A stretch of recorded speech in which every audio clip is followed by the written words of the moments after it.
लो ट्युशली बजारे गयो यार लो गयो यार ओ ए सिलास यता यता आऊ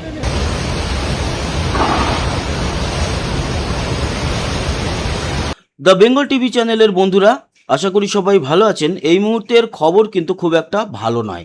তার কারণ আজকে নেপালে ভয়ঙ্কর এক হরপা বান নেমে এসেছে ভোটেকোশি নদীতে। আগে থেকে এরকম খবরাখবর ছিল যে হরপা বান আসতে পারে, তবে আজকেই যে সেই হরপা বান নেমে আসবে এটা কেউ আন্দাজ করতে পারেনি। ভয়ঙ্কর সমস্ত ভিডিও আমাদের হাতে এসেছে, গাড়ি ভেসে যাচ্ছে, ব্রিজ একেবারে টুকরো টুকরো হয়ে গেল। ওদের যে হাইড্রো পাওয়ার সিস্টেম রয়েছে, জলবিদ্যুৎ যেখানে তৈরি হয়, সেই বিল্ডিং চোখের নিমেষে ধ্বংস। আপনাদের দেখাই। তারপর এটাও জানাবো যে প্রচুর ভারতীয় নিখোঁজ, 105 জনের উপরে, কোনো খোঁজ খবর পাওয়া যাচ্ছে না। টোটাল 299 জন বিদেশি পর্যটক কিন্তু মিসিং এই মুহূর্তে। খুবই বড় খবর। আপনাদের ভিডিওগুলো দেখাই, তারপরে সমস্ত বিষয়গুলো আলোচনা করছি। দেখুন, এই ভিডিওটাতে কোনো অডিও নেই। কেন? তার কারণ হচ্ছে এটি সিসিটিভি ফুটেজ। এবার দেখবেন এই সমস্ত লোকজন এই যে দৌড়ে পালাচ্ছে, তারপরেই দেখুন ওই পিছন দিক থেকে আর এই দিক থেকে, দুদিক থেকে কীরকমভাবে জল, একেবারে জল বলা ভুল, মানে একটা বিরাট বড় মানে তরঙ্গ, কি বলবো একে, এই যে বান, এই যে ফ্লাড, দেখুন একবার, এই এক্ষুনি আসবে, ওই আসছে দেখুন পিছন থেকে এসে, এই দুদিক থেকে দেখুন চারিদিক থেকে আছড়ে পড়লো। এই বিল্ডিংটা ধ্বংস হয়ে গেছে পুরো। পুরো সিস্টেম ছিল এখানে জলবিদ্যুতের, খোঁজ নেই প্রচুর মানুষের। এখানে আপনার মনে হয় যেই মানুষগুলো দৌড়ে পালাচ্ছিল, এই রকম একটা আছড়ে পড়া উন্মাদের মতো জলের তোড়ে তারা বেঁচে থাকবে? আজকেরই ঘটনা। উপরে দেখুন ডেট লেখা আছে সিসিটিভিতে, 26/8/2026, সকাল 11টার ঘটনা এটা, আজকেরই। ভয়ঙ্কর ব্যাপার। ভারতীয় মিসিং এখনো পর্যন্ত 105, টোটাল নিখোঁজ হয়েছে বিদেশি 291। আপনাদেরকে আরও ফুটেজ আছে, সেগুলো দেখাই বা সেগুলো আপনাদের সঙ্গে শেয়ার করি। দেখুন এই যে ফুটেজটা, এ দেখুন, এই হচ্ছে।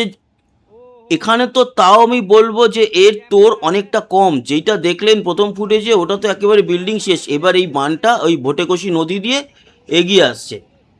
এখানে নিখোঁজ হয়েছে 105 ভারতীয়, প্রবাসী ভারতীয় 37, মানে বিদেশে থাকে কিন্তু আসলে অরিজিন ভারতীয়, নেপালে ঘুরতে গিয়েছিল। 17 জন মালয়েশীয়, 12 জন ব্রিটিশ, সাউথ আফ্রিকান 4 জন, আমেরিকার 3 জন, একজন অস্ট্রেলীয়, একজন ডাচ, এবং 111 জনকে এখনও শনাক্ত করা যায়নি। ব্রিজটা ভেঙে পড়লো, দেখুন, দেখলেন কি ভয়ঙ্কর দৃশ্য। ব্রিজটা ভেঙে একেবারে তোড়ে ভাসিয়ে নিয়ে চলে গেল। কত বড় ক্ষতি। এই ডেভেলপমেন্ট কত বছর ধরে হয়তো হয়েছিল। এই যে দুই পারে বাড়ি বা দুটো শহরের লোকজন যাতায়াত করতো, ব্রিজটা, সেই ব্রিজ ভেঙে গেল, মানে পুরো যোগাযোগ ব্যবস্থাই বিচ্ছিন্ন হয়ে গেল। দেখুন কি অবস্থা নেপালের। এবং প্রাণহানি, মারাত্মক প্রাণহানি ঘটেছে। দেখলেন এই ফুটেজটা। এর পরের আরও ফুটেজ আপনাদের সঙ্গে শেয়ার করি। এই যে বানের সময়কার কিছু দৃশ্য ধরা পড়েছে। আরও একটা ব্রিজ ভাঙার দৃশ্য আছে, আপনাদেরকে দেখাবো। এই যে এইটা মানে পরের ভিডিওটা হচ্ছে ব্রিজ ভাঙার। এই ভিডিওটা দেখুন, জলের তোর কাকে বলে। এর সামনে যা পড়বে তাই ধূলিসাৎ হয়ে যাবে। জলোচ্ছ্বাস প্রবল, এবং এর ধাক্কায় বিল্ডিং তো ভেঙে পড়ে একেবারে বিল্ডিং নিয়ে চলে গেছে। গাড়ি ঠাড়ি থেকে শুরু করে সমস্ত কিছু। আজকে সারা দিন নেপালে এই ঘটনা চলছে সকাল থেকে। এখনও পর্যন্ত নেপাল গভর্নমেন্টের আমলে, মানে ওদের যারা রয়েছে, দেখুন গাড়ি ভেসে যাচ্ছে, দেখুন কীরকমভাবে। দুটো নাম্বারও জারি করা হয়েছে আমাদের ভারতীয় দূতাবাস থেকেও, কিন্তু নাম্বার দেওয়া হয়েছে। দেখুন কি অবস্থা, কি ভয়ঙ্কর পরিস্থিতি, কি ভয়ঙ্কর এই হরপা বান।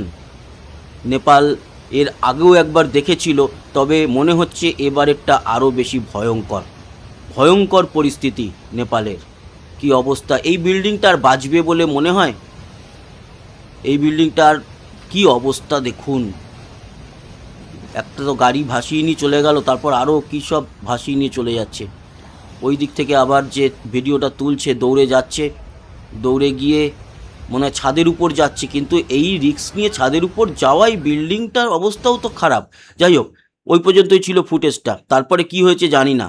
আরও একটা ফুটেজ আপনাদেরকে দেখাই, সেটা হচ্ছে এই ফুটেজটা। দেখুন এইখানেও এই ব্রিজটাকে কীরকমভাবে নিয়ে চলে গেল, ব্রিজটাকে একেবারে খড়কুটোর মতো ভাসিয়ে নিয়ে চলে গেল। কত দিন হয়তো লেগেছিল এই ব্রিজটা বানাতে, কত মানুষ এই রাস্তা দিয়ে যেত। তবে হ্যাঁ, এই সময় এই ব্রিজের উপরে কোনো মানুষ ছিল না, শুধু ব্রিজটাকেই নিয়ে গেছে। মানুষ থাকলে তাকেও কিন্তু ভাসিয়ে নিয়ে চলে যেত।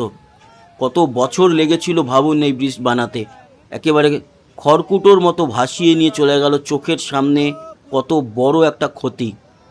এই ক্ষতি সামাল দিতে নেপাল গভর্নমেন্টের বা নেপালের বহু বছর লেগে যাবে। এই মানে এত বড় ক্ষতি সামাল দেওয়া সাধারণ ব্যাপার নয়।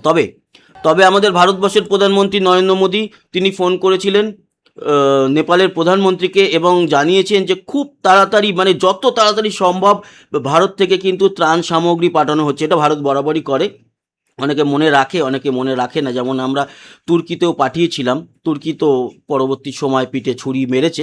যাই হোক না কেন, ভারত এটা করবে, ভারত করবে। এর আগে শ্রীলঙ্কাতেও করেছে, শ্রীলঙ্কাতেও প্রচুর ত্রাণ সামগ্রী পাঠানো হয়েছিল। এবার নেপালে অলরেডি আমাদের রেডি হচ্ছে এনডিআরএফ বাহিনী, তারা কিন্তু ইমিডিয়েটলি যাচ্ছে এবং ভারতীয়দেরও যারা নিখোঁজ তাদেরও খোঁজার চেষ্টা করা হবে। আর তার সঙ্গে এই ত্রাণ সামগ্রী পৌঁছে দেওয়া, কারণ শুধু তো এখানে জলোচ্ছ্বাস দেখলেন, এরপরে গ্রামকে গ্রাম ভেসে গেছে, প্রচুর জায়গায় মানুষ জলবন্দী আটকে গেছে এই ভোটেকশি নদীর দুই ধারে। খুব খারাপ অবস্থা। আর এই যে যারা নিখোঁজ, ম্যাক্সিমাম কৈলাসে যাচ্ছিল, মানে ওই আমাদের যেটা যায় না, আপনাদেরকে জানাই এক সেকেন্ড।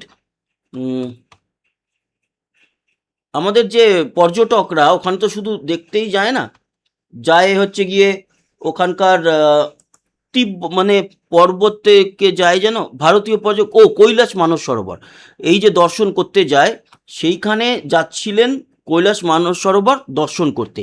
সেইখানে যাওয়ার পথে এই হরপা বানে তারা নিখোঁজ হয়ে গেছে। এখনও পর্যন্ত যা জানা যাচ্ছে অফিসিয়ালি 105, তারপরে আর জানা নেই। তো এই মুহূর্তে এই পরিস্থিতি চলছে। আমি আজকের সারাদিনে এই তথ্য সংগ্রহ করছিলাম, অন্যান্য রিপোর্টগুলো নিচ্ছিলাম। তাতে সমস্ত দেশের মানে কতজনকে, এখন 299 জন বিদেশি পর্যটককে পাওয়া যাচ্ছে না।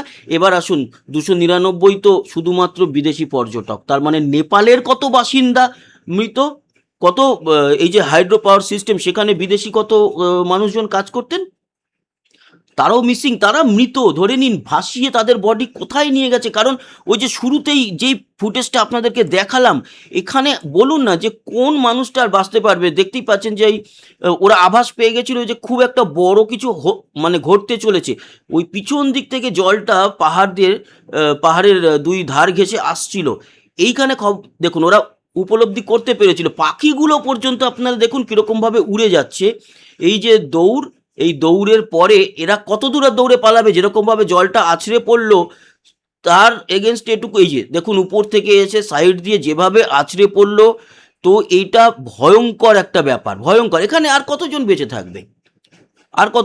থাকবে? তো খুবই দুঃখজনক একটি ঘটনা ঘটেছে এবং অবশ্যই নেপালের পাশে আমরা রয়েছি। ভারত সরকার 100% হার্ড অ্যান্ড সোল চেষ্টা করবে যতটা তাড়াতাড়ি সম্ভব নেপালের পাশে গিয়ে দাঁড়াতে। মৃতদেরকে তো ফিরিয়ে আনা যাবে না, কিন্তু যতটা উদ্ধার কার্য করা যায়, সাহায্য করা যায়, ততটা তো ভারত করবেই। তো বন্ধুরা ভালো থাকবেন, পরে আবার দেখা হচ্ছে অন্যান্য বিষয় নিয়ে। ততক্ষণের মতো টাটা।